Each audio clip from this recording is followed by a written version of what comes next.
බබා ආ පොඩි ප්‍රශ්නයක් අහන්න. මොකක්ද ඒ ගමන හරපස්? ඔයාගේ යාළුවෝ ටික කෝද?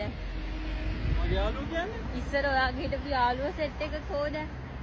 ගමේ හිටිය යාළුවෝ සෙට් එකේ හිටියා. හා. කසාද බැන්දනේ.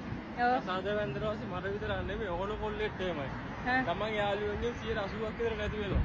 හා. ඇයි? ඇයි බොක්කේ බහලා ආශ්‍රය කරන්න බෑනේ බබා. ඇයි? ඇයි කියන්නේ ඉතින් ගෙදරට මුල් තැන දෙන්න බෑ. ඉතින් එහෙම කියලා යාළුවෝ ආශ්‍රය කරන. යාළුවොත් එක වලක් බහන්න නැතුව අපි කොච්චර කැමතිද ඔයාලා යාළුවෙක් ගිහින් බොනවා නම් කරනවා නම්. යන්න බබා යන්න. එහෙම යාළුවෝ හලන්න එපා බබා. ඔව්. අරන්න මේ හැලුවේ නෑ අපි. නේද? අපි තාම මෙතන ඉන්නවා අපේ යාළුවෝ බබා. මට හදවතින්ම නේ. අපි ගත්ත ආතල් තාම මෙතන තියෙනවා. ගොඩ කියු එකෙක් හරිම හදවතින් හිනා වෙනවා මකා මකා විලාවේ